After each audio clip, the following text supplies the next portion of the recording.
Hey everyone, welcome to Redacted on this Thursday. I'm Clayton Morris. I'm Natalie Morris. And it is June 6th, 2024. This is the 80th anniversary of the landings of Normandy Beach on D-Day. We're going to honor that today a little bit later in the show as we think and put all of these stories through that lens today, people fighting and dying for freedom and to rid the world of fascism. And it seems like politicians in Washington right now and in Europe are using this occasion, this marking of this amazing occasion, to drum up more support for World War III, yes, which is an absolute shame. But we are going to honor that today a little bit later in the show and talk about that. But we've got a lot of news to get to here on your Thursday. We're going to look at what will Russia do when NATO continues to provoke this bear. Right. Vladimir Putin has been talking about this in this week at the St. Petersburg Forum. So we have a guest on who's going to explain to us, is this escalation something we actually need to worry about? Where are these strikes going to go?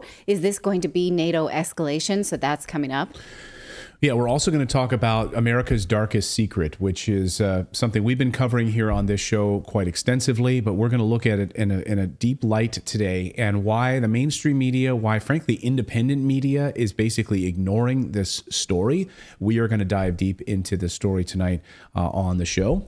Plus, Israel has a PSYOP running inside the United States. Did you know that? The most shocking piece of this is not that it's happening, but that the mainstream media is actually covering it. So we're going to talk about that. Plus bird flu, guys. This is the sequel to COVID. This probably is the disease X that we've been prepped for. So we have a guest coming on who's going to tell us, do we need to be afraid of bird flu? Also, is it a result of gain of function? Because research is showing that it is. So hold on to your butts for that one. So all of that and more. So let us know where you're joining us from today. Thank you guys so much for subscribing and being a part of our show here. We really appreciate it. It's free to subscribe. And many of you will find, if you are YouTube subscribers, that YouTube likes to unsubscribe you from our show at least once a month. This happens on a regular basis.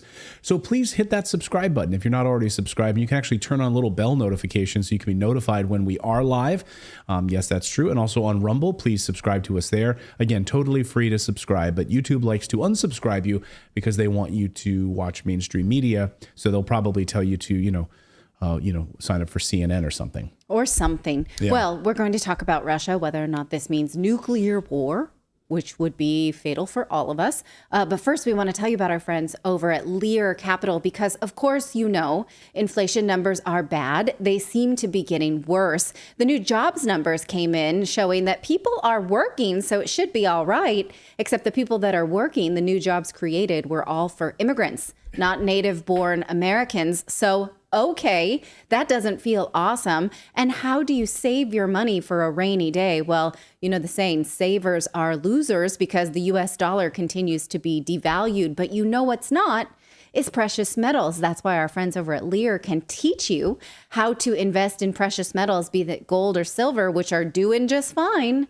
despite the global turmoil. Record highs. Yes, record highs. So take a look at whether or not this can be a part of your family's investing and wealth preservation strategy. You can call them. They can teach you either to use your savings or an IRA or a Roth IRA or a 401k if you'd like.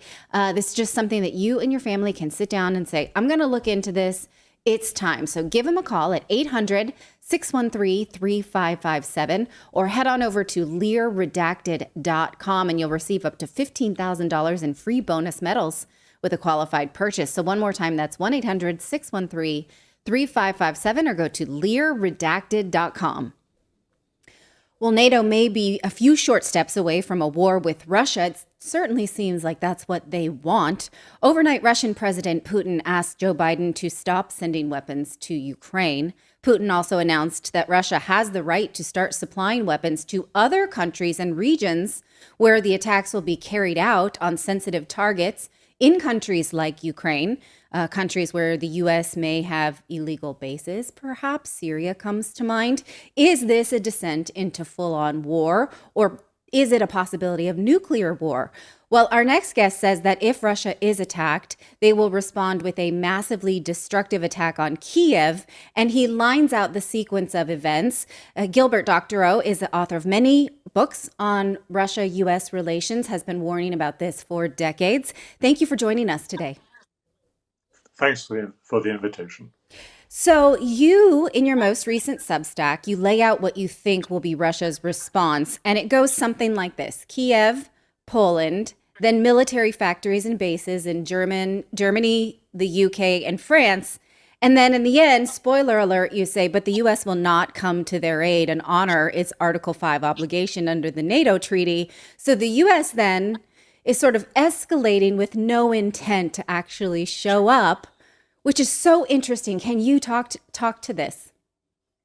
Yes, the last week or so, there's been a lot of discussion abroad in the United States and Europe about, and also within Russia, about what the likely response of Russia will be to strikes in its heartland and to military and civilian critical infrastructure by missiles that were manufactured in the United States, the ATACMS by France, Scalpers, and by the United Kingdom in its Storm Shadow, and given to Ukraine with the decision a week ago to announce that the Ukrainians have free hands to do what they like with these weapons and to decide what to target and what to strike. The Russian president, in a little over a week ago, during a press conference at Tashkent Airport, which he was at the end of his visit, a 3-day visit to Uzbekistan, mentioned that from the Russian perspective, any strike on Russia coming from Ukraine and using missiles of this nature, long range missiles delivered from the West, is effectively an attack on Russia by the manufacturers and those guiding those missiles in the West. And that the Ukrainian finger on the button to launch was nothing more than a finger on a button. The decision making on what to target and the preparation of those missiles is essential to their success. That is, the targeting information comes from reconnaissance satellites, monitoring the Russian ground, and is a technology that is inaccessible to Ukrainians. So effectively, the Western countries would be using Ukraine simply as a cat's finger, a cat's paw, to do what they want to do themselves and don't have the courage to say they're doing. The response, what Russia will do in that eventuality, has been the subject of a lot of speculation everywhere, as I say.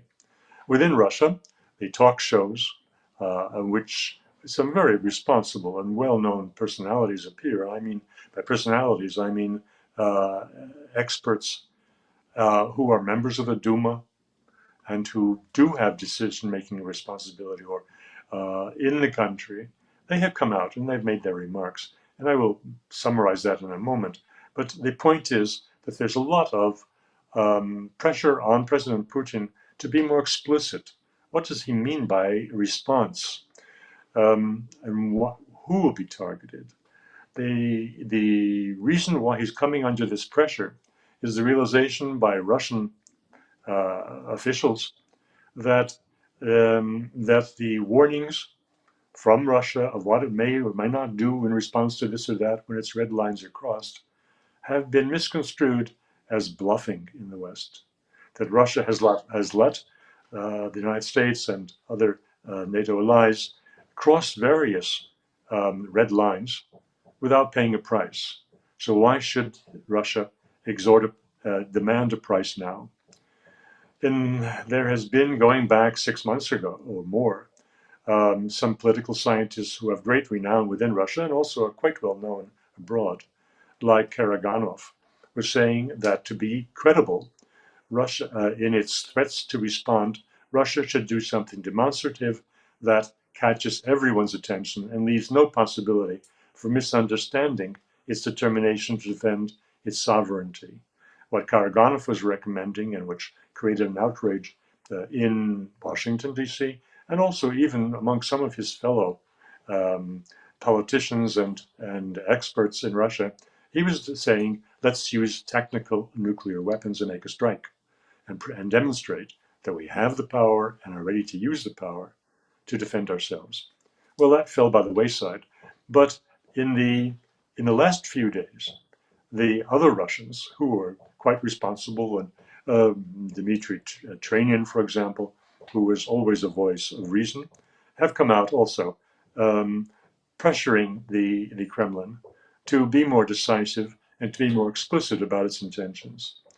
On Russian talk shows, the suggestion was made a week ago that Russia should strike the airport in Poland that is the main receiving point and distribution point for incoming U.S. and other allied weapons going to Ukraine. Is it There have been a civilian airport, or is it a no, military airport? it's a military airport, Okay. but nonetheless, it is a NATO country, Yes. and there is, of course, the possibility that Article 5 would be triggered. In any case, the Russians were saying it's time to do something and not just to talk. Mr. Putin yesterday, in a widely discussed meeting with journalists from around the world at the opening of or preliminary to the opening of the St. Petersburg International Economic Forum, said that he would respond or that the Russians would respond in an asymmetric fashion, as you announced. What exactly that means is very hard to fathom. You've mentioned Syria. That's possible. Of course, there are other countries that have grievances and also delivery possibilities, like the Houthis in Yemen, who could profit from Russian weapons to inflict considerable damage on U.S. bases in the region. That is one way that it can go. However, I think there are other possibilities, and that's but the biggest issue that I want to bring to the attention of this audience is that certain well-known experts and commentators in the United States have drawn the conclusion that the NATO strikes on Russian heartland will result almost automatically in a massive exchange of nuclear attacks between the United States Yes. and Russia. Right. That's to say that we will go straight to all-out nuclear war and to the end of civilization. There are people like Ted Postel, who is a major expert from MIT, who've spoken about these risks. Larry Johnson, who is well known to your audience, Yes. appeared on Sonar and said either last night or this morning that we have faced this risk of nuclear war. And Scott Ritter was yesterday on Judge Napolitano's program, Judging Freedom, and was saying precisely that. And it's these particular remarks that prompted me to re-examine the question: are we on the cusp of the end of civilization, nuclear war, or is there something more gradual that could be stopped along the way, and that is a more likely scenario? And my basis for saying the latter is that Mr. Putin is not a gambling man. I have written last week that Russia has first strike capability, which is largely ignored in the United States and Western Europe. 10 years ago, when the Russians first spoke of developing a new advanced range of strategic weapons, people whom I met in the West all were saying this was a bluff, that the Russians are incapable of doing anything that would supersede, that would be more advanced than what the United States can do with its vast military budget that's greater than all the military budgets of the rest of the world combined. This was inconceivable with the Russians with 10 times less money and in a country which had lost some of its best brains to Silicon Valley in the 1990s. How could they possibly carry this out? Well, they did. And we know that from the new modernized triad that Mr. Putin spoke about 3 years ago, and which has been rolled out and put into the field in the last year or so. So the Russians have proven that they are very capable, but what that means by capable, I was saying, they are first strike capable. They could wipe out at a go almost all of the United States'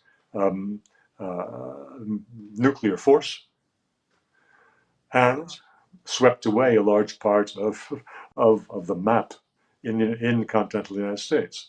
Now, I say a large part. I didn't say all. And the same is true for the United States.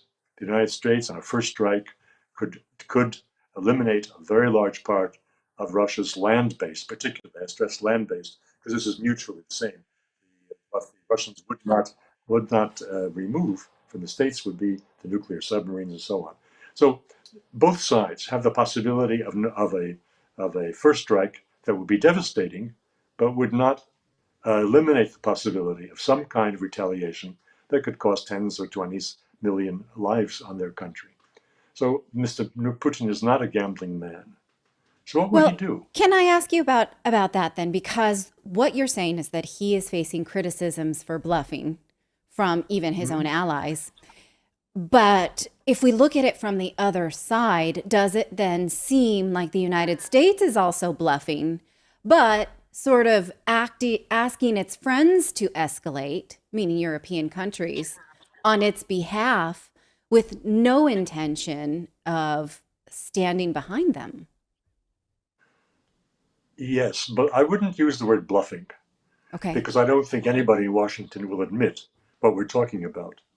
That when push comes to shove, the United States has no problems with Kiev being taken off the face of the earth by the Right. What Russians. you say here, actually, I want to highlight this so that our readers see it for themselves and seek it out, is that this will not lead to nuclear war because Europe and the US do not give a damn about Ukrainian lives. So the cost of a Russian strike would be nil. So please continue. I'm sorry, I interrupted you with your own words. Well, that is with respect to Kiev. But where I'm going beyond that and into dangerous territory for the audience's understanding of who we are and who they are, is to say that the United States doesn't give a damn about Europe. This is not a bluff. It's simply, and that, as I am finding as I look around and attend some high-level luncheons by Belgian elites who are meeting with Belgian military personnel who are saying that they no longer believe in what was the third strike or the third element of the nation's defense, that the cavalry would come to its aid, the cavalry being the United States. They no longer believe that. And so this is the area where we are today, that I'm saying that Europeans don't give a damn about Kiev, that Europeans don't give a damn about Poland because Poland is on the line. I don't think anybody in Belgium or Germany will lift a finger if the Russians strike against Poland. Article 5 or no Article 5. Article 5 does not require member states to take a specific action. It is a format for them to take that action. But nobody is going to impose a penalty on those who don't. So these countries will not defend one another, and the United States will not defend Europe. I cannot imagine Mr. Biden or anybody else in power in the White House sacrificing New York, Los Angeles, Miami as a retaliation against the loss of London. Right. Yeah. Well, this is something that you lay out quite expertly. And interestingly enough, you're predicting that this will not lead to nuclear war, but your newsletter is called Armageddon Newsletter. I highly suggest that our readers subscribe to it because you're a voice of reason in foreign policy. And again, you've been warning about this conflict for decades. It's not in vogue for you. It's something you've watched for a long time. So thank you for your time and for coming back on Redacted. It's always a pleasure to talk to you. So thanks again for the invitation. Well, thanks for Gilbert for joining us. I mean, that is absolutely sobering, and his Substack is eye-opening. But yeah, Putin reiterated once again this week, we are not going to attack NATO. Yeah. We are not going to do it. He kind of slammed his hand down on the table. We're not going to do it. Whoever at this table is saying that or is professing that is a liar. Right. We've been telling you we're not going to do it. So if you want to attack us, you're going to be the ones doing it.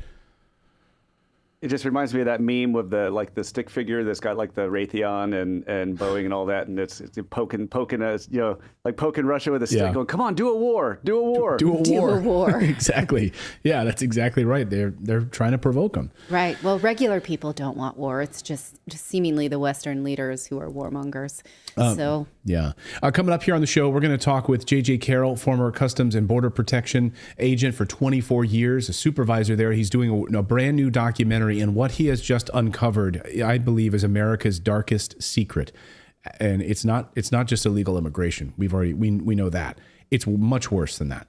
And we're going to talk with him in just moments on that. But first, we want to tell you about our friends over at the Wellness Company because, of course, AstraZeneca recently admitted in court that its COVID vaccine could result in life-threatening blood clots. Well, we've been covering this. Fortunately, Dr. Peter McCullough and his team at the Wellness Company have been leading experts in treating vaccine injury and long COVID since early on, and their research has shown that NATO kinase is very effective in this. And in fact, yesterday when we spoke with Dr. Kelly Victory from the Wellness Company, she talked about how most cases of long COVID may in fact be vaccine injury, which is so shocking because people who were not vaccinated seem to not have long COVID. Isn't that interesting? So look into whether or not this can be something that can help you. You can go to twc.health/redacted and you can get 10% off at checkout. Now, again, the base spike detox trio is really the gold standard for combating spike protein. It's a daily regimen to help get you back to feeling your best. And again, you can reclaim your health. Look into this by going to twc.health/redacted. Use our code redacted to save 10% and get free shipping. One more time, that's twc.health/redacted. Well, how many of you watching right now realize that the United States government is the largest purveyor and coordinator of sex trafficking of children in the world? Yes, the United States government, the largest facilitator of child trafficking in the world. It should make all of us sick. And yet the mainstream media, the corporate media, largely ignores the story almost entirely. And only a handful of independent journalists even cover the story. You want to ask the question, why? Why? I mean, we cover the story here on the show, and often when we do, we get demonetized, we get blocked, and our programs get taken down. Who is running the show? Why is this allowed to happen, and why is no one talking about it? Well, our next guest is one of the only ones talking about this. That's J.J. Carroll, former Customs and Border Protection agent for 24 years, putting together a brand new documentary on this very issue. You can find out more about this by going to thisistreason.com. And we'll have it linked up in the description below. And he's been doing amazing work on this. And JJ is back on the show. JJ, welcome back. Good to see you. Good to see you too. And thanks for having me on a topic that I know that is dirty, and is dirty because it's evil. And you said something that's powerful, and it's true. And I know how it sounds when I'm watching you say it back to me. It makes me go, oh gosh, the United States government is the largest purveyor in child sex trafficking in modern history. And that's true. And I know it's uncomfortable for Americans to hear, but the evidence is damning, and it's literally right in front of your face. And you're right, no one's covering it. It's really disturbing. I mean, today of all days, today's June 6th, when we're doing this interview here. This is the 80th anniversary of D-Day. And you think about the ideal of America. You think of what those men died for on the beaches of Normandy. The ideal of freedom, the ideal of justice, the ideal of the United States Constitution. For these individuals to hear that their United States government is the largest, dirtiest facilitator of child trafficking in the world just must make them absolutely sad to their core, those who are left alive, to think about it. I mean, it sickens me as an American citizen to think about this. And before we get into the details, what you've just uncovered, because we're going to show our audience here what you've just uncovered over the past few weeks as part of this new documentary. Why do you think there is no discussion about this? Why do you think the mainstream corporate media ignores this story?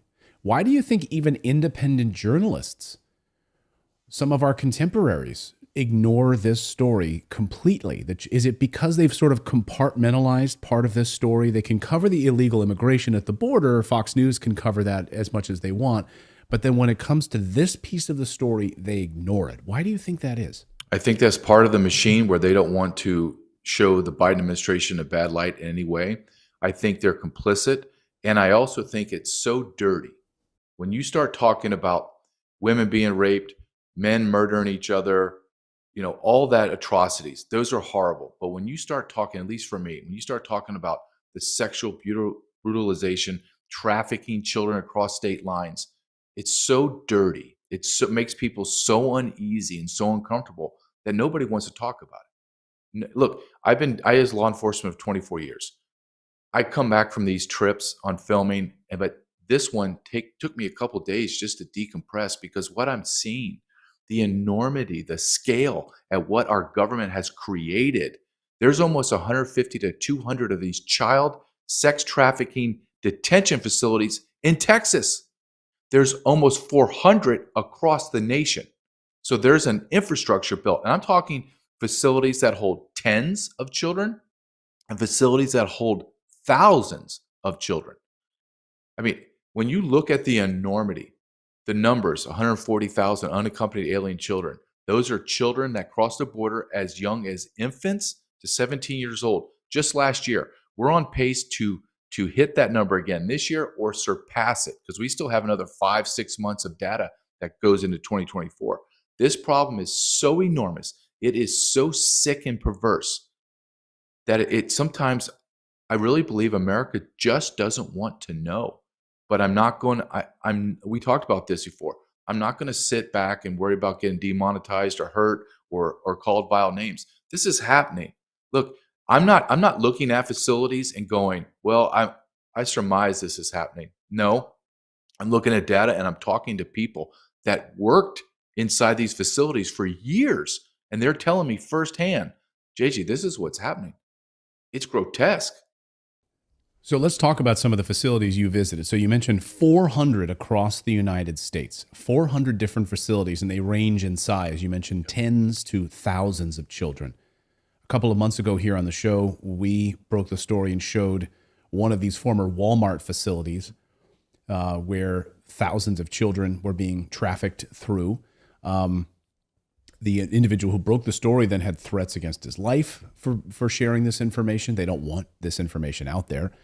And so when you went to Texas, you went to these different locations. Talk about the facilities, talk about the people that you interviewed, and what did they tell you?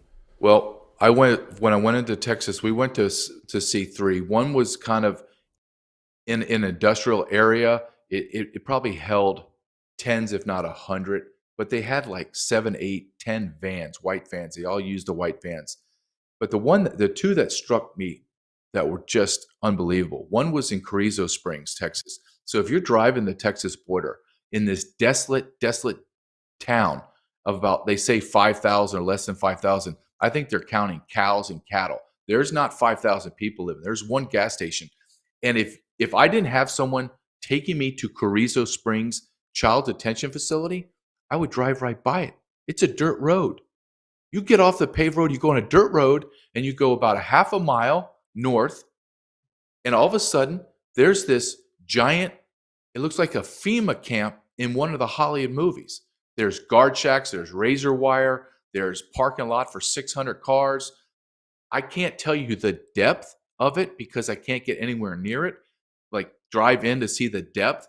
I can tell you the width of it. It was shocking. I could not believe it. And it was hidden. No, they hid it in a place where there's no one that can work there. There's no one to employ. They're hiding it. And then I go down to, I drive 7 hours down to Brownsville to look at, if you think of the largest Walmart you can imagine, it was a super mega Walmart that they bought, Southwest Keys Partners or Program, they changed their name, built or bought. It's about anywhere from 1,000 to 2,000 children. Look, this was in plain sight. There was McDonald's, there was a Church's Chicken, there was gas stations. People were just going about life, had no idea that's there. How do they not know that it's not there? Well, because there's a guard shack. You can't drive in without an ID.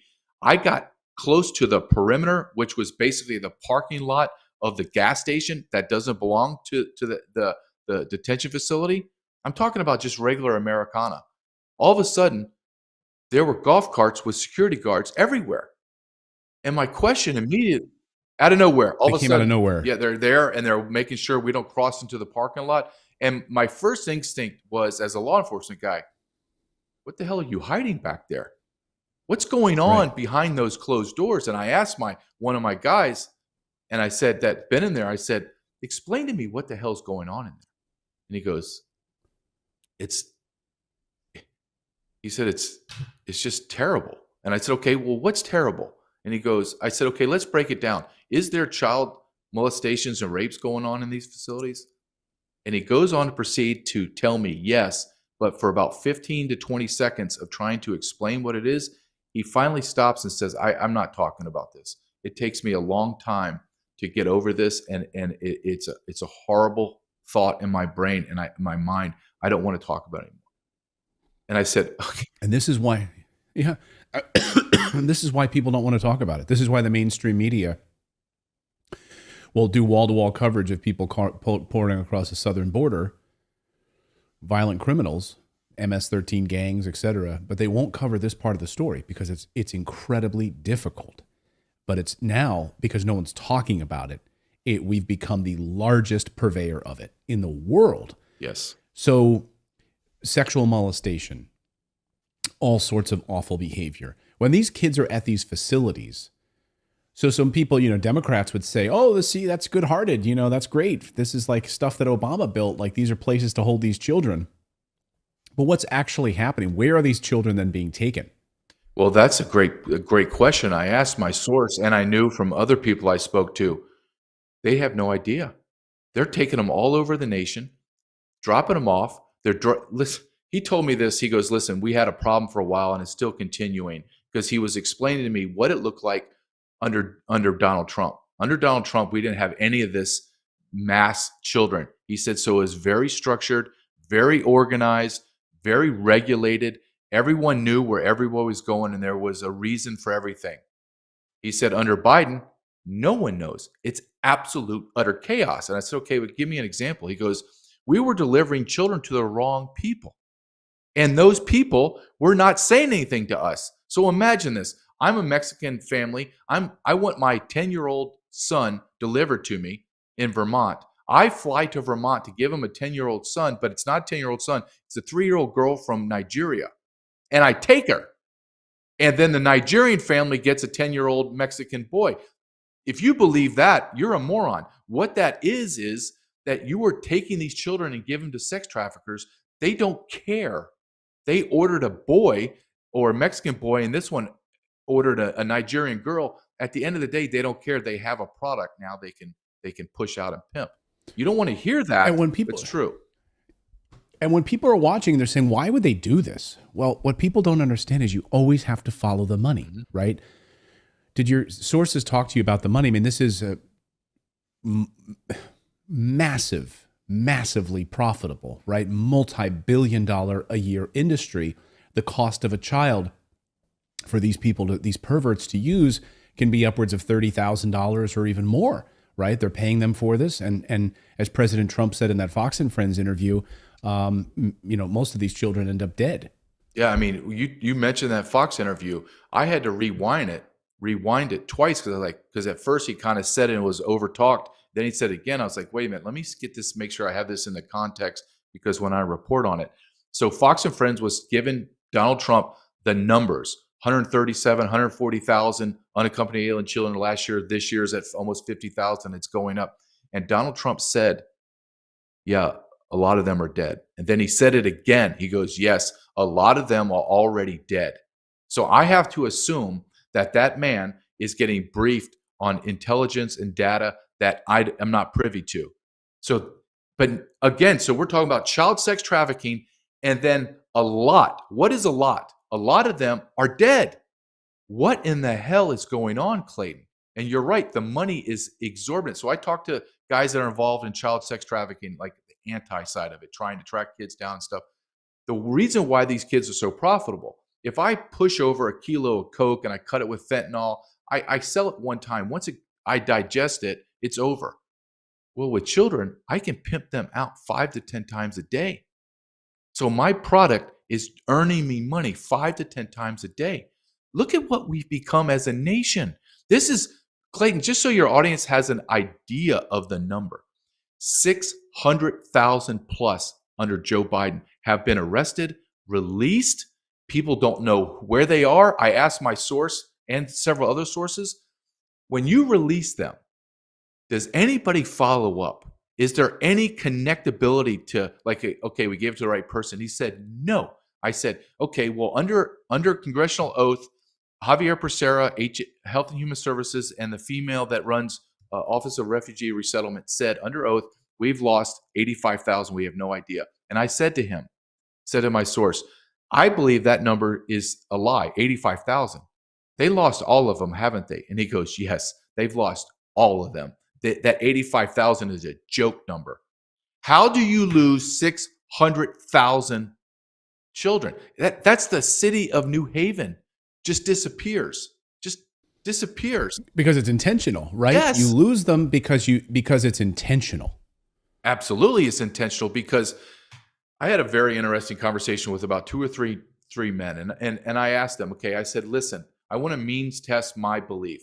I believe that there's three big stories. The invasion of the open border just being completely strategically open to destroy America, the partnerships with the NGO, and then the child sex trafficking is the third largest story. And I said the reason why it's the biggest story is because through the echelon of elites, politicians, entertainment, on and on, corporate America, on and on. I said there's a thread that weaves through all of it, and it's the thread of pedophilia. And he said, all of these men that I talked to said, you're absolutely 100% right. That is the thread that is coursing through the United States of America. The world, but mainly in America, we're talking about, is the threat of pedophilia. So and I know what we're talking about, Clayton, is unnerving. I understand that it makes people want to just click off, but I want you to understand, we live in a society that is brutalizing children, to transgender children permanently, mutilating their bodies. You're having drag queen story hours in our libraries. You're having drag queen dancing naked in front of our children. Our children are being inundated with which I believe is perversion. And then you question, is this really true? Child sex trafficking? Like, all of this is happening in our face, but I'm telling you something that's hidden, and you're like, well, I don't really believe that. That's conspiratorial. Really? I think it's connected. Yeah, I mean, people want to pick on Vladimir Putin all they want, right? He said the United States is being run by outright Satanism, the Satanists that are running Washington, D.C. right now. Is he wrong? I mean, I don't think he's wrong. This is the stuff of Satanism. Well, I'm talking to people, I'm sure you have too. Children are going missing. Child sex trafficking, organ harvesting, going south from America. There's tens, if not hundreds of thousands of children going missing in America.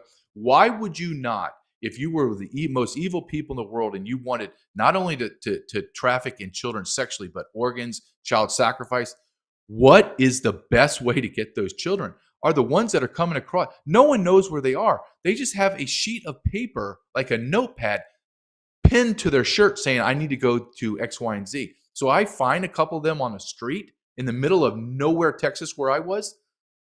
They don't exist. That's my ultimate belief. These children do not exist, meaning no one's tracking them. Look, you have children. I have a child. Do you think I'm going to allow him to traverse the United States of America with human smugglers to get to Canada for 3-4 months? Are you insane? I'm not going to let my son. I have to vet the men and women that he goes to their children's houses. I'm not going to give him to a smuggler. So the parents don't care. They're not tracking their kids. We live in a world that is so evil right now. And I say that not for clicks, not to sell my documentary. I'm just telling you, it took me a couple of days just to decompress from what I saw and what I spoke to men about. I'm like, how How's no one talking about this? This is right in your face, and no one says a word. It's shocking me. Well, and you were in Texas, Governor Abbott, who professes to be, anti-illegal immigration and all of this. So hundreds of these facilities are on his soil. Where is Governor Abbott, product of the World Economic Forum? Governor Abbott, an enemy of the United States. Where is he on this story? Oh, everything with him is theater. I'm going to shut the border down. No, sir. You put National Guard on 47 acres of 1,250 miles of the border you share with Mexico, and then your National Guard got embarrassed and got run over. Run over. You've done nothing. You have almost 200 of these facilities in Texas. You got to understand, you're looking at about 500 children a day are coming across the border. 500 a day. That's what we know about. That's just what we arrest or give themselves up to the Border Patrol. This number of 600,000 is easily a million and a half. This problem is so enormous. I believe in a decade, someone of some means and intellect is going to do a deep dive, and they are going to come out with House of Horrors. Look, my source tells me, listen, I go into some of these facilities that are for infants and young children. He goes, I walk in there, and it is as far as the eye can see cribs, just baby cribs. Oh my God. And he says the noise of them crying and screaming. He said, quote, it's a house of horrors. America, wake up. It's happening in your nation. If you think, look, can you imagine that on the nightly news? Could you imagine seeing that? Lester Holt, we're going to start tonight with a House of Horror story. You don't know that this is happening in America. We have hidden camera footage inside of America's sex trafficking ring. We have 400 facilities across the United States. Take a look at these cribs as far as the eye can see. You'll never see that on the nightly news. You're never going to see it. Well, you know what's also amazing? U.S. congressmen have tried to go into these facilities and they're denied access. Congressmen. What do you mean? Time out. If I'm a congressman, I'm on the phone with the AG Paxton from Texas, and I'm saying, I need a warrant, and I need the Texas Rangers down here right now. Something is going on that is so grotesque, they won't even let me in. So I want a warrant. There has to be I need to go in there as a public emergency. Nothing. Know what they say? Oh, well, we can't go in there. We have the most gutless and complicit politicians on planet Earth. They're all in on it. Look at the pedophilia. Look at Epstein Island. Look at P. Diddy. I mean, they're just screaming at you. We're doing it, and I really don't care what you think. But this is evil, and there's no way God, the God that our nation was founded on, is looking down on His beautiful children being brutalized while everyone remains silent, and He's not going to have judgment on us. At the very least, even if you don't believe in God, you have to believe that this is immoral, Clayton, that we can't allow this to happen in America, Clayton. But we are. No, we are. It's deeply, deeply disturbing. And we're going to be covering this more, and we're going to continue to stay on this story, regardless of what they do to us for covering it. And we think it's an incredibly important story, perhaps the most important story in America. And we will continue to do it. I want all of you watching right now, JJ's new documentary is called Treason. Go to the website, thisistreason.com. You can pre-order the documentary. I want this documentary to become number one. I want this thing to become massive. I want people to not be able to ignore this anymore. So if they go there right now, they can pre-order it, right? I think it's going to be released in the fall. Is that right, JJ? Yes, it's going to be released in September. We have about another 4 or 5 weekends of filming, but you can pre-order it now. It helps us. It helps us fund, because as this story gets bigger and bigger, we interview more and more people. We go and look at different areas. So you can pre-order $9.99 or $14.99, where it gives you all of like hundreds of hours of edited information, interviews, etc. that will not make it, right. I can't put a documentary with 1,000 hours, but I'm proud of what we're doing. I'm proud of the quality that we're putting out. And what's great is our website tracks us. So every time we come back from San Diego, Chicago, or Texas, we upload 4 or 5 videos, so you can go on the journey to the end of what our documentary is. and it's going to be powerful. It's going to be artistically beautiful, but at the same time, when it's done, I want you to feel as if you have to exhale, because we're just going to tell you the blatant, honest truth of what's happening in America, which no one else is.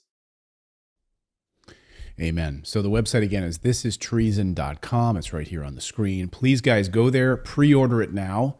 Again, $9.99 or $14.99. You know, this is such an important funding of an important documentary that we need to make sure people see this story. So JJ, thanks so much for your great work. You and Ryan have been doing amazing work. So thank you so much for sharing it with us. Thank you, Clayton. Thanks so much, JJ. Really appreciate it. I really seriously hope all of you will go there and pre-order the documentary. We are not affiliated with it in any way. We don't make money off of it in any way, and the money goes to fund the documentary and keep it going. So by pre-ordering it, you're really helping this cause to get this message out there and the work that they're doing. So thanks to JJ, and I hope you guys will pre-order that. All right, let's talk about this now. The Israel lobby in America is very strong and very powerful, and basically controls all members of Congress. More on that in a second, because we have a bombshell new report exposing how deep it actually goes in Washington, D.C. But first, some context on foreign government interference. Remember Hillary Clinton helped create something called the Steele dossier? I remember. Said Russians were attacking our elections, that Trump was collaborating with Russians, that they're the reason she lost the presidency to Donald Trump. She still to this day says that Russia was to blame for her losing the election in 2016. For psyops, because they sent out a bunch of trolls that sent you anti-Hillary Clinton information that made you not want to vote for her. That's specifically what she said they did. Exactly. So they were all over social media, and it was a psyop, and that's why you decided to vote for Donald Trump, because of Russian interventions in the election. And I got a question. Was it because they were posting the truth about her? Or... Actually, well, in Nicole Perlroth's book, This Is How They Tell Me the World Ends, she talks about how they would take any kind of information. This is what she says that these Russian trolls did, like take true information and then twist it in some kind of unflattering way and then boost it. So, but a lot of, if you actually know a lot about specifically here Hillary Clinton's warmongering ways, you don't need lies to not want to vote for her. But so anyway, you remember the mainstream media at the time followed suit, then running breathless headlines like this. Here was the New York Times: the plot to subvert an election, unraveling the Russia story so far. Here's another one. Here's how Russia will try to interfere in the 2018 election. So they're continuing. It's going to keep going. Oh, in 2020 as well. So the mainstream media was selling you this cooked up story, started by, of course, the Hillary Clinton campaign. And even the FBI launched a massive Russia election interference investigation. So the FBI was all over this. In fact, they were going out to social media companies warning them about this, right? They were fully involved in this, the FBI was. We got special counsels for this. It was a big deal. Special taxpayer-funded counsels with some of the best, highest-paid lawyers in the country. So it turns out it was all a lie, cooked up by the Democrats. Foreign interference in our elections? Well, that will not stand. Unless, of course, Israel does it, and then it's perfectly fine. We all know that it's happening. We'll just look the other way. So the New York Times is out with a bombshell story today. I can't believe the New York Times actually published this. Keep this up here on the screen if you would, Philip, because we need to breathe this in for a moment. The New York Times: Israel secretly targets U.S. lawmakers with influence campaign on Gaza war. Israel's Ministry of Diaspora Affairs ordered the operation, which used fake social media accounts urging U.S. lawmakers to fund Israel's military, according to officials and documents about the effort. The only problem I have with this headline, if we could just keep it up, is the past tense of the word used. Used, yeah, as if it's not still happening. Come now. Because I'm going to show you in a moment how it's currently happening. So if you speak out against the genocide in Gaza, you'll be targeted by Israel, of course. I wonder if the FBI will now launch an investigation. Should we get a special counsel? It would seem appropriate under the circumstances, a foreign government interference in our elections. Mm-hmm. Go on. Influencing members of Congress? Where is the FBI outrage? Is there a single congressman that would take that on, though? You know what I mean? Because they're all Israel. There are 7. I'll show you one. I'll show you one at least who would be happy to take it on. Foreign interference in our election process. Don't hold your breath, though, that there's going to be some sort of investigation. It's Israel, and Israel controls Washington, D.C. As Edward Snowden pointed out this morning, this is business as usual for Washington. Foreign interference in an election year, forcing an unpopular bill through Congress that stole about $100 billion from your taxes to squander on fruitless, unwinnable wars. Business as usual. So Edward Snowden knows. So here's how it all works. Let's read from the New York Times here. Israel organized and paid for an influence campaign last year targeting U.S. lawmakers and the American public with pro-Israel messaging as an aim to foster support for its actions in the war with Gaza, according to officials involved in the effort and documents related to the operation. The covert campaign was commissioned by Israel's Minister of Diaspora Affairs, a government body that connects Jews around the world with the state of Israel. 4 Israeli officials confirmed. The ministry allocated about $2 million for the operation and hired a company called Stoic, a political marketing firm in Tel Aviv, to carry it out, according to the officials and the documents. The campaign began in October and remains active on the platform X at its peak. It used hundreds of fake accounts that posed as real Americans on X, Facebook, and Instagram to post pro-Israel comments. The accounts focused on U.S. lawmakers, particularly ones who are black and Democrats, such as Representative Hakeem Jeffries, the House Minority Leader from New York, and Senator Raphael Warnock of Georgia, with posts urging them to continue funding Israel's military. ChatGPT, the artificial intelligence-powered chatbot, was used to generate many of the posts. The campaign also created 3 fake English news sites featuring pro-Israel articles. Right on. What's frustrating is after Elon Musk went with Ben Shapiro to Israel, when he came back, there were a bunch of accounts, and even who was the guy we had on our show from the Gray Zone? Not Max or Wyatt Reed. Aaron. Yeah, he is still suspended for posting Kit things Clarenberg. trying to Kit. Yes, that's him. Trying to get information out about what's really going on in Gaza, and they're still being silenced by X, yeah. And their account suspended. Well, not surprising. And a lot of people are trying to get Elon's attention about this, but it seems like this one subject seems to fall on deaf ears for some reason. I don't know why. Right after Congressman Thomas Massie appeared on our show for calling out the TikTok ban, as basically fake news, because it wasn't about China, it was all about Israel, he was targeted by Israel once again. Here he was on our show explaining how Israel uses software called Pegasus that allows them to spy on Americans' phones. And he talked about the reason Congress wanted to ban TikTok because Israel wants it banned. It's not about China. It wasn't about China at all. It was showing too much truth about the horrors of their ethnic cleansing in Gaza. But you can't talk about that. You can't have that. Israel doesn't want you to see the truth. Pay attention to every word he says here. Watch. Well, there's also a piece of software known as Pegasus that fairly well known that our Israeli government has.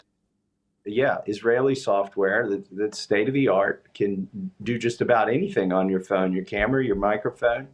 Let me, when I'm on the floor of the House and giving a speech, I have to be 100% certain about what I say. My words could be taken down, or I could be, censured or something, or it just would look bad in a debate. But I want to go one step further here on your show than I felt able to go on the floor of the House. And that is to say, we're in proxy wars, basically, in the Middle East and in Ukraine.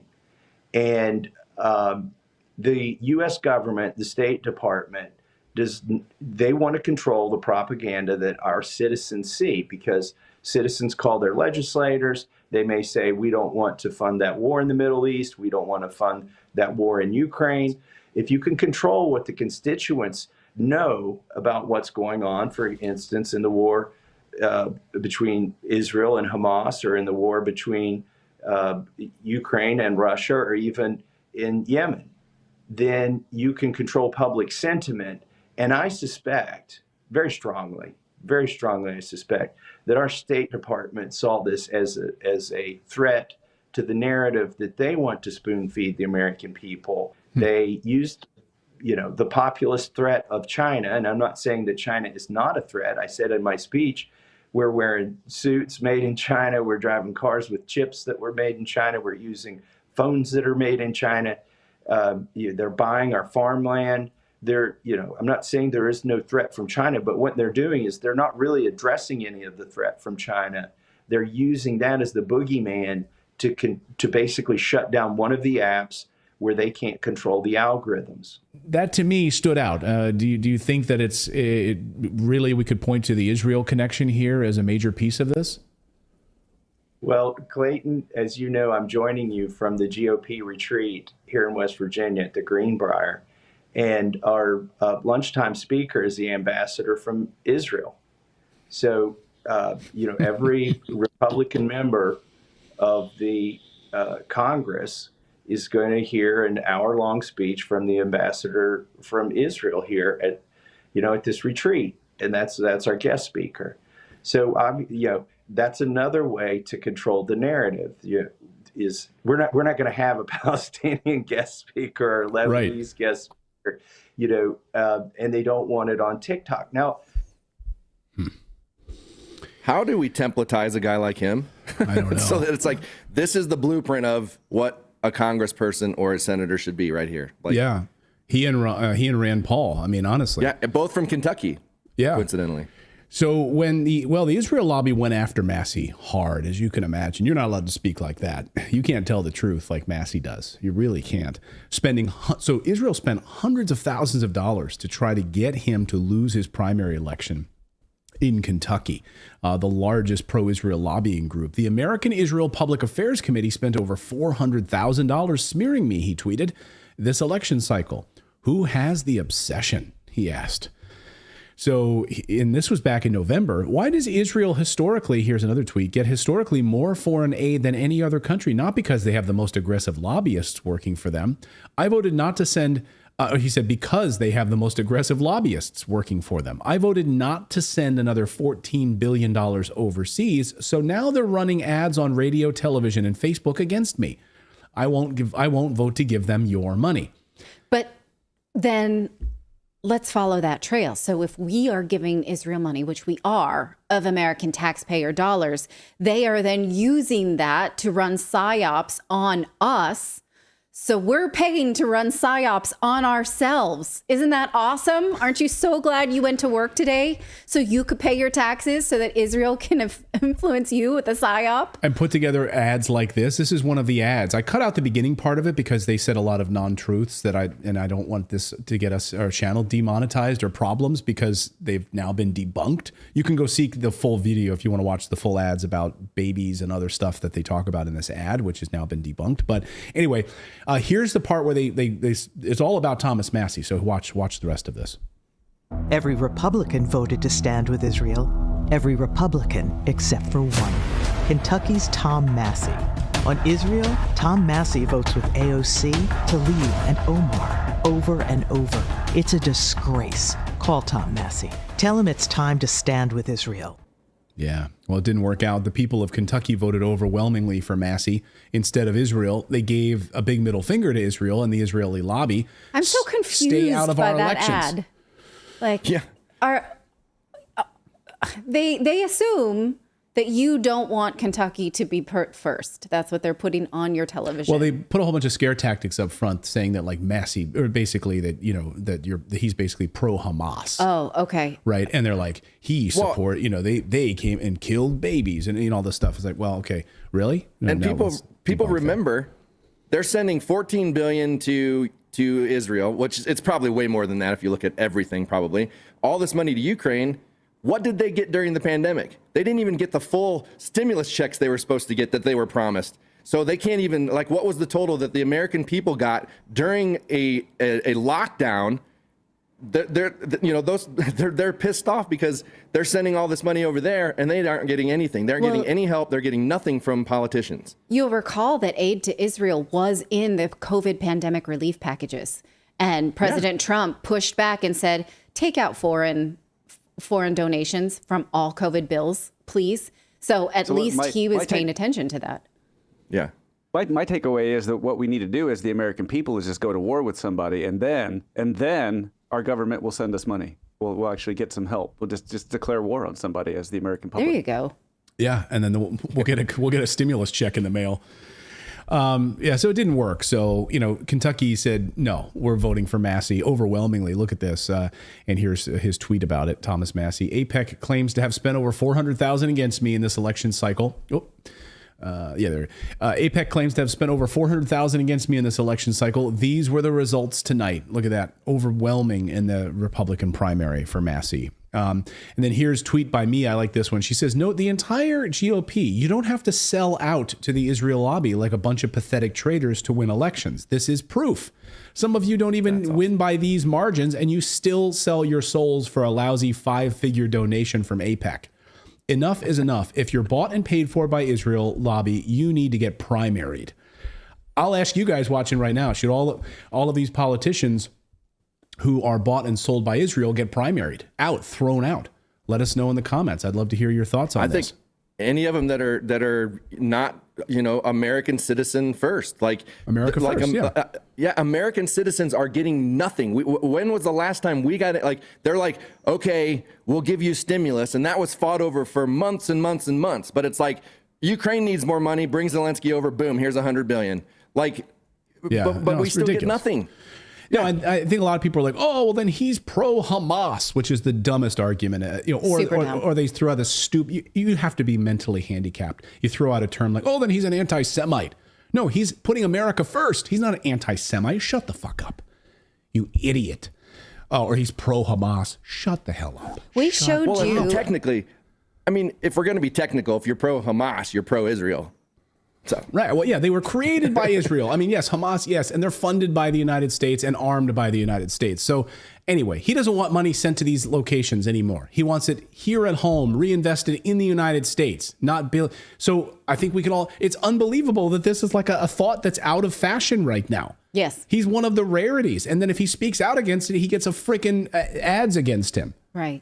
Well, and also to point out, we're sending this to countries like Israel has a surplus of money. They don't need our money. We're suffering over here. Our immigration is just completely crashed. Our economy is crashing. Our dollar is crashing. Yet we're sending money to a country that doesn't even need it. Yeah. And meanwhile, Congressman Thomas Massey, because he is this amazing voice, he's just been asked to co-chair free and equal presidential debate on the 12th of July. In Las Vegas. So you have RFK Jr. is going to be there. So he's seen as a voice standing for America, and he's going to be moderating that debate. Just thought I'd throw that in there as a little side nugget about it. Anyway, the New York Times admits this is the first documented case of the Israeli government interfering in our electoral process, according to the New York Times, targeting members of our Congress. The operation is the first documented case, they write, of the Israeli government's organizing a campaign to influence the U.S. government, social media experts said. While coordinated government-backed campaigns are not uncommon, they are typically difficult to prove. So basically saying that Israel's role is reckless, probably ineffective. Who knows if it's ineffective or not in this particular case. They ran operations that interferes in U.S. politics, though, is extremely irresponsible, according to Ashaya Schatz, the executive director of Fake Reporter. So do you think that the FBI should open an investigation against these foreign groups? Against Israel? Doubtful. Doubt that they would do that because according to FBI whistleblowers, the FBI works in lockstep with the Israel lobby. Here is a Jewish Anti-Defamation League post. This is the ADL, the Anti-Defamation League. This is the Jewish Anti-Defamation League, proudly tweeting how they train our FBI agents. Did you know ADL trains every new FBI agent on their role as protectors of the American people and the Constitution? I'm sorry, what? What? Why does an Israeli lobby organization get to train our FBI? Israel doesn't even have a constitution. Imagine like the Chinese consulate in Washington, D.C. posting that. Right. People, people would lose their damn minds. Like, wait a minute, what? China's training our FBI? Yes, they are. What the hell? And then tweeting about it, we're just proud to let them know that we influence the FBI so much that we're letting you know that we train the FBI. Now, this might... So they're probably not going to investigate us. Right. So are they going to investigate these like lobbying groups for foreign government interference? Of course not. It makes sense, though, that they would go after Christian groups, doesn't it? Now, once you start putting all of this together and they go after churches and the FBI is investigating church groups, it really starts to add up, doesn't it? In fact, Kyle Seraphin, who's a FBI agent, former FBI agent and whistleblower, explains how every FBI agent must go to the Holocaust Museum as part of their training. What? Watch this. You asked me to go raid President Obama's house. You asked me to go raid President Bush's house. It's not happening. Yeah. I'm sorry, it's not happening. I'm not doing that. And I'm going to probably be pretty vocal. That's probably going to be my last day. It's not going to happen. So we had a lot of people that said yes. And I think that so much compliance got done. We talked briefly. Here's what I'll kind of share as my last kind of concern. Every single FBI agent has to go to the Holocaust Museum. What? As part of your training? Even if you're not like religious, like, I mean, or it doesn't. I mean, what? That'd be like me, an atheist. They're coming over and saying, "Hey, look, it's, as part of your training for this, you have to go attend 6 Catholic masses." Like, okay. Right. Or you're Catholic and you have to go attend. You're a Catholic FBI agent. You have to go to the synagogue. Or you're what? I wonder how many Chinese people have to, get commemorated for being victims of the Japanese Holocaust. Is that included? I wonder. Doubtful. Isn't that like, what do they call that? Where they try to reintegrate you, like a concentration camp kind of thing. It's indoctrination. Indoctrination, but there's another word that they use in wartime to like get people like to re-education. Re-education, yeah, re-education. Yeah, exactly. Yeah. I think that's what it is, because other sources have said that in these high up meetings and these high up FBI meetings, there's always an ADL representative there at these meetings. What? Why? Why are there ADL reps inside of law enforcement meetings in the United States? Oh, we should ask about that. It'd be interesting. Congress should ask questions about that. The few members of Congress who aren't taking money from them maybe should ask questions about it. Or maybe we should pass a law that bans all of this foreign interference lobbying money in the United States government. And then they wouldn't be compelled to do this. I'm reminded Elizabeth Warren, who's also on the dole for taking money from the Israeli lobby. She voted for sending additional weapons and money to Israel. And of course, she tweeted the other day, the Israeli bombing of a refugee camp inside a designated safe zone is horrific. Israel has a duty to protect innocent civilians, the senator wrote, and Palestinians seeking shelter in Rafah have nowhere safe to go. Netanyahu's assault on Rafah must stop. We need an immediate ceasefire, she wrote. And the readers added context. This year, Senator Warren voted to supply Israel with $3.8 billion of weapons and defund the United Nations aid organization for Gaza. And then Thomas Massey tweeted, "Ma'am, you voted to send those bombs to Israel." And I love the community notes. Yes, in fact, you did. So, yeah. Anyway, it's all a long way of saying, way to go, New York Times, for actually covering this story, although you did it in the past tense. But nevertheless, it's still going on in a very big way. And we just saw the results of it here just a few minutes ago with Thomas Massey in this most recent primary election, trying to go after him for saying we're not going to send money to Israel because he wants to put America first. Shocking. Now, we showed you recently a letter that a group of senators had sent to the International Criminal Court saying, we're going to sanction you for naming Israel for their war crimes, even though the International Criminal Court also named Hamas. And so that's your U.S. senators doing exactly that, saying we are going to protect Israel on the international stage. We're busy with that. Now, my father happened to watch that segment, and he was like, who are those people? I'm going to write to them. So I refer you to that segment that we did before and see if your local lawmaker is doing this, and give them a call and tell them you are not interested in protecting Israel first. You are interested in your own local community. And especially, it's very easy to look up. It's very easy to look up on opensecrets.org. I believe it's .org, not .com, to find out your local member of your Congress How much money has any of the Israeli lobbying groups paid to your local member of Congress? Go there and look it up. It's very easy to find out. Has AIPAC donated, AIPAC or ADL or any of the other groups that use like sort of shadowy names to kind of hide their affiliation? Look up and see where they're getting their money from. And then, of course, you can follow the trail exactly on how they vote on these things. You should demand change. This is how we can affect change in the United States. Get more people like Thomas Massie in Congress who are not taking money from these people. And he won with overwhelming 75%. So good for Thomas Massie. All right. We got more news to get to here on your Thursday.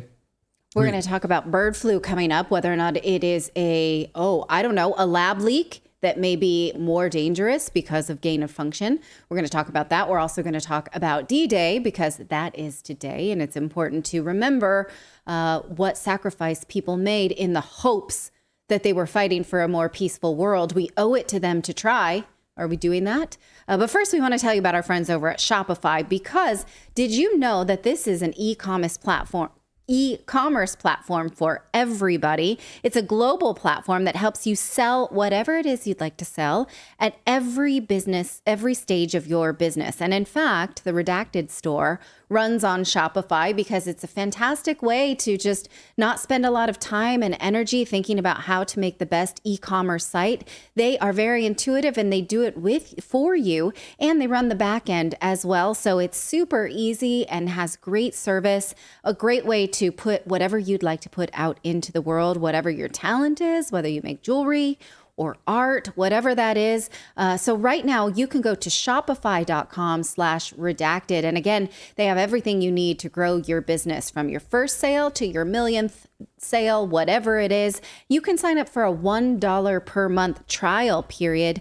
And again, Shopify, it powers 10% of all e-commerce in the US. So you'll be in good company with other retailers who want to present themselves to the world. So once again, that's shopify.com/redacted.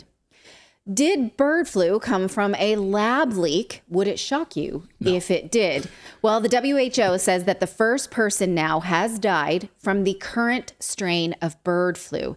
Now, health experts are saying, okay, time to start killing more animals, time to start conducting PCR testing, even though yesterday we talked about how PCR testing is faulty and, in fact, was not a reliable way to restrict freedom during the COVID-19 pandemic, but that's exactly what we did. Can I ask a question really quick before you go on? Did they die with bird flu or of bird flu? Well, that's an interesting question. Are we doing that again? Right, because what they said is that this person suffered for weeks and eventually died. So we don't know that yet. But watch former White House health advisor Deborah Birx talk about PCR testing and now the current strain of bird flu. That we're not testing to really see how many people have been exposed and got asymptomatically infected. We should be testing every cow weekly. You can do pooled PCR. We have the technology.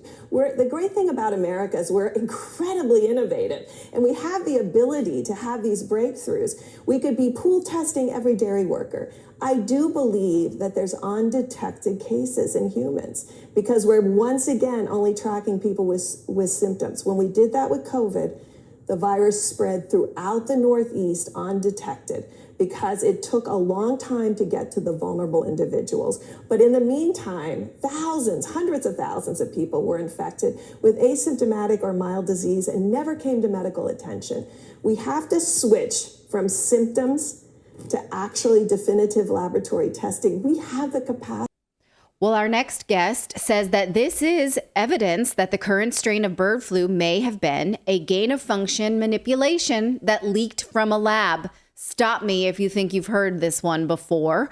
New research does suggest that the current bird flu outbreak is a result of lab leaks from the USDA Southeast Poultry Research Laboratory in Georgia and the Erasmus Medical Center in the Netherlands. Yesterday, we spoke about excess deaths since the COVID pandemic with Dr. Kelly Victory from the Wellness Company. And I kept her around after because I wanted to ask her about this study about bird flu. And boy, did she have a lot of great things to say. Watch. The study suggests that the more recent strain of bird flu possibly could have come from gain of function research. This is a sequel that I do not like. What do we know about this? Well, this is exactly right. Unfortunately, we know that many scientific labs in the United States, not just in China, have been doing gain of function research specifically on this virus, bird flu, H5N1. That includes places like the University of Wisconsin in Madison and the USDA lab in Georgia. They have been manipulating this virus in the laboratory, what we call gain of function, which means taking a pathogen, could be a virus, as it is in this case, or a bacterium or a fungus, and manipulating it in the lab to make it stronger, more transmissible, more resistant to treatment, more capable of spreading, for example, between humans.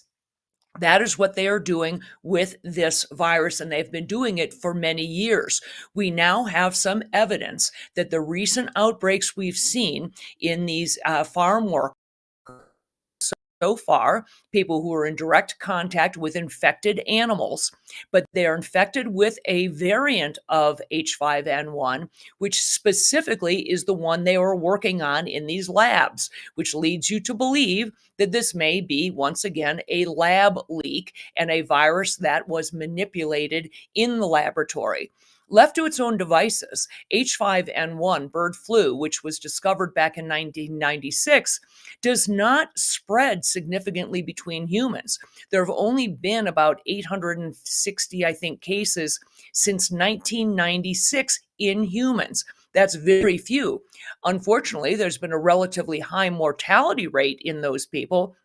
Somewhere in the range of 52% of those people died, but they were in areas of the world that had very limited access to healthcare, no access to the antibiotics that would be required to treat the bacterial infection that can happen on top of bird flu. So while there's been a relatively high mortality rate, very little human-to-human transmission. So should we start to see significant human-to-human transmission with this most recent outbreak, I can pretty much guarantee that it's because it was manipulated in the laboratory. Robert Redfield said just the other day that it would take almost, minimal, very minimal manipulation of the virus, H5N1. I think 4 total changes to the genome that would make it fundamentally able to be transmitted very easily between humans. And that's something that's extremely dangerous. There's a good reason why people have pushed back on gain of function research. They always use the excuse that it's to make us more prepared, to make us, ready with an antidote or a vaccine. The reality is this is very dangerous research, because not only can something get out of a lab by nefarious intent, meaning purposeful spreading of it, but simply by abject incompetence, or, people make mistakes and lab errors happen. They happen far more often than people want to believe. There are over 100 serious lab errors, lab leaks reported every single year. So the idea that someone is weaponizing or manipulating a virus in the laboratory to make it stronger, more transmissible, more capable of causing serious disease, more resistant to treatment is frankly unconscionable in my mind. Well, the main guy who's been warning about this is Jeremy Farrar. Is it Farrar? Who is now at the World Health Organization and who we know was one of the chief architects of doctoring the Nature article that lied about a COVID lab leak, right? So what he said recently was, well, we need vaccines, therapeutics, we need more diagnostics because it's behaving in such an unpredictable way. We don't know why it's doing this. And that to me is more COVID theater, and we should be able to see right through this, right? Well, absolutely. And I guarantee they already have an mRNA vaccine at the ready. Dr. Tedros at the World Health Organization has been talking about it now for over a month. We know the good news is, and the reason that people should not be fearful of this, is that we have every reason to believe that we have safe, readily available, effective medications to treat bird flu. We have every indication, for example, that it will be easily treated by hydroxychloroquine and chloroquine, just like COVID was easily treatable with hydroxychloroquine, ivermectin, and steroids. The problem was the powers that be prohibited us from even talking about those things, let alone having ready access to them. If doctors were not impeded from treating patients who had COVID with those medications, the death toll and the suffering would have been far less. So hopefully, if bird flu should become something to be concerned about, if it should begin to be transmitted between human beings and between people who are not in direct contact with infected animals, then hopefully we will be allowed to use the medications that we should be able to use, like hydroxychloroquine. If instead they shut those things down in order to foist their mRNA vaccine, quote unquote, agenda on us, then it's going to be up to people to push back and say, no, we fell for that the last time and we're not falling for it again. Yes. Furthermore, you can expect them to use this bird flu scare, and that's what it is. It's a fear tactic to unnecessarily put pressure on the food system, meaning they are unnecessarily culling, exterminating millions and millions of poultry birds and cattle because these animals have, quote, tested positive for bird flu. This is unnecessary. They should allow the virus to move its way through the herds, through the flocks. Some number of animals will die. The rest will develop natural immunity, and this thing will be extinguished on its own, like most viral pandemics are. If instead they move forward with these mass vaccination programs, as I said, they will drive viral mutation, they will increase the resistance of the virus, and they will cause more carnage. Well, it's important to pay attention to this now, because one of the things that just makes me crazy bananas is when people say about the pandemic, we made all these mistakes, but we didn't know better. Well, we didn't know better because we were prohibited from learning certain things. That's exactly why. So now we have to pre-bunk ourselves and say, okay, if bird flu is behaving in an erratic way, it's possible it is a manipulation now, and we need to know this now before they shut us down from talking about it. So thank you for breaking down this study, because it's a dense one about what possible mutation of bird flu. It's not anything to like, but I appreciate your expertise about it, because at least we know that we have a way to treat it right now. Absolutely. And I do not take delivery on this idea that we, quote, didn't know at the beginning of COVID, because we did know. I knew, a handful of other doctors were willing to speak out about it, and certainly Anthony Fauci and the powers that be knew. We didn't have the opportunity to treat it correctly because we were shut down because of their other agenda, specifically the mRNA agenda, and we cannot fall for that again. Yes, exactly right. All right. Well, it was a pleasure to speak with you. Thank you again. This is Dr. Kelly Victory, MD. She's the Chief Medical Board for the Wellness Company. Please come back on Redacted another time. Thanks. I'd love to join you again. I find it so important to remember what we know now, because I feel like the time is coming when we cannot say there are treatments for bird flu. You can actually what she says about letting the disease run its course. And if you vaccinate, you have now a manipulated virus that's harder. All of those things, I'm just saying them now because I'm not sure we're going to be able to say them in the future. This is our George Bush, fool me once, shame on you, fool me twice, shame on, well, you're not going to fool me again. Exactly right. Exactly right. So, well, I think that's why it's good to get out in front of it, right? That's why we always try to present false flag signs here on the show, so we can be out in front of it, so they don't happen, they don't come to fruition. And I think this is one of those moments. Yeah. Right? This is one of those next false flag moments. Right. They're trying to push us into a lockdown and take control of us. Right. And you saying that, I mean, that's a big deal, because if you look at, like, they tried to reintroduce COVID, and because of social media and because of what they did, it fell apart and people aren't buying it. So getting out in front of it like that, and even reacting to it the way that we all did, independent journalism, it opened people's eyes to where, okay, no, you're not going to do this again. So they're like, oh, well, maybe we can find a different disease altogether and try it again. But I think you're right, getting ahead of it this time, people aren't going to buy it. Yeah, well, okay. So we know what we know about bird flu now because we weren't allowed to know a lot of things about COVID. Got it? Good. We can move on. Good. Hey, before we get to our next thing, I want to mention we do have a daily newsletter. We'd love for you all to subscribe to it. Just go to redacted.inc, put in your email address, sign up for it, and you will receive a welcome email from me, which is Clayton@redacted.inc. Just got to click confirm, and then you get a great newsletter every morning. You can read it over your cup of coffee. Natalie works hard on writing it. I help edit and write in some of the other bits and bobs, and then we publish it. So it's just a short, small little operation, just the two of us putting this together. But we try to bring you like 4 or 5 of the big stories you're not going to see in the mainstream media, try to give you coverage that you're not going to see there. And it's sort of like the director's track of our show here for Redacted. So a great way for us to stay connected with you, redacted.inc. And actually a few weeks ago when we were off, and we were traveling and we were in Normandy, France, we published a picture there of our trips. And so we were able to put that in the newsletter and share that with you. So again, go to redacted.inc and sign up for it and grab our free newsletter. Perfect way to start your day. And with that, today is June 6th, 2024. Of course, today is the anniversary, the 80th anniversary of the landing of the beaches of Normandy on D-Day. And I wanted to share this little video that I put together. This was our trip. Our family took a trip there just a few short weeks ago.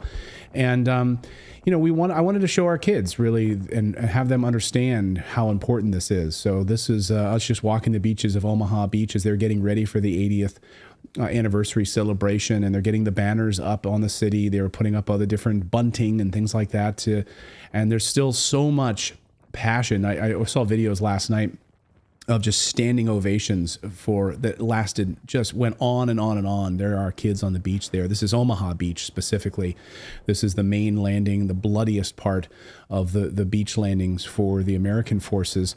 And standing ovation for these American soldiers who were able to still come and visit there. There's only a handful of them left. We went over to the Nazi batteries at Longueuil-sur-Mer in France. I hope I'm saying that correctly. It's a hard word to, but these were unbelievable. Wouldn't you say, these Nazi batteries? They really were. These long guns that are still there. They're fully intact, that you can go and see them still. The kids were fascinated by these. I mean, I'm shocked by the intricate design. Yeah. I mean, well, these were built in a matter of months. And you had, of course, German higher-ups, Nazi higher-ups coming in and inspecting them. And they were done like just a few months ahead of the invasion. And these guns, of course, would pound the beaches down below. There were some mortar bunkers as well that the kids explored and toured as well, and looked in. As you can see here, they were fascinated by those. And here are my kids conquering one of the Nazi bunkers. They conquered this one. But you can still see the bullet holes. Look at all the bullet holes there.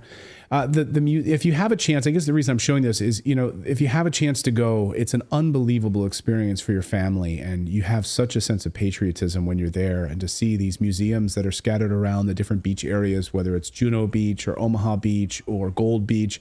This is one of the museums that we went and took the kids, and to see all of the letters and the memorabilia and different things that they would carry with them, the lucky strikes.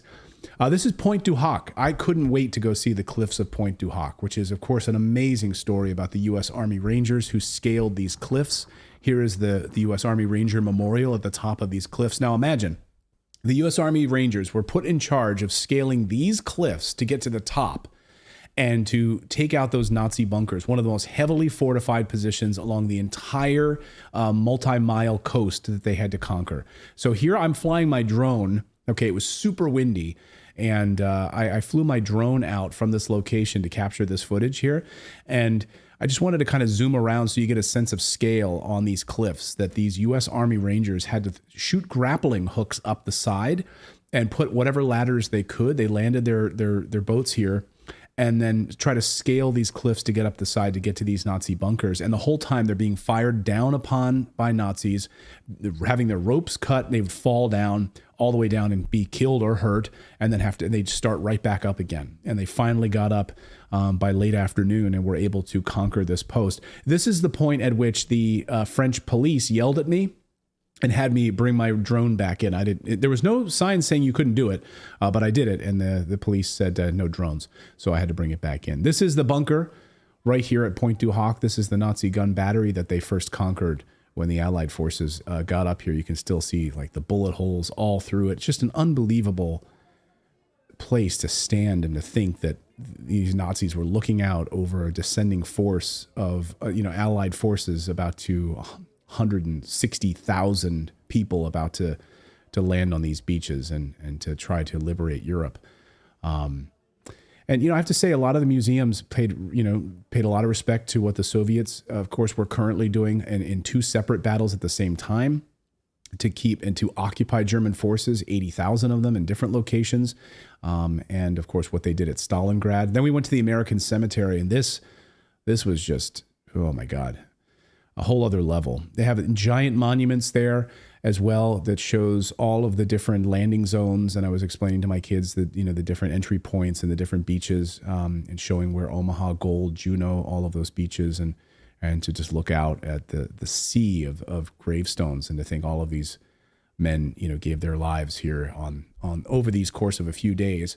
The cemetery is amazing because it's not just on that particular day. It's people who died maybe even a few weeks later as they pushed into Normandy, as they pushed further into northern France. So you'll see some gravestones there that are August 1944, July 1944, not just June 6th, 1944, the thousands that died that day. So it was a really powerful experience. And I was blown away by our kids, I have to say, because, as a dad, as a person who's read about this for many, many years and wanted to share this experience with my family, you think, are they going to endear to it? Are they going to understand it? Are they going to care about it?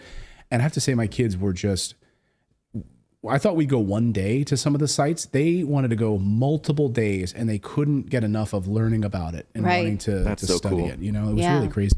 Afterwards, we did a day trip because it's in France, and we took them to Disney. And my daughter, after Disney, was like, I want to go back now to Normandy. Like, she preferred that even to a Disney trip.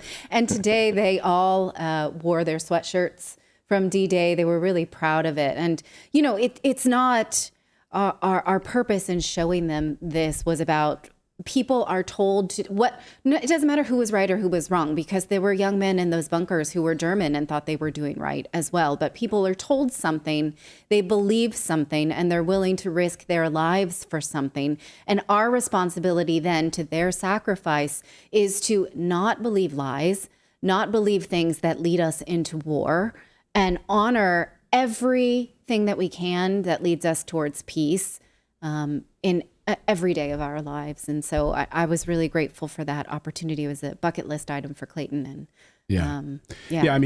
trip of a lifetime. Being back in high school and sitting in my bedroom and reading books by Stephen Ambrose about the Higgins boats and the 101st Airborne Division and the Band of Brothers, and studying his books on D-Day. And it was amazing to stand there and to see the Higgins boats monument about, building these Higgins boats in New Orleans that were, of course, used there and landed on the beach. It was really a moving experience.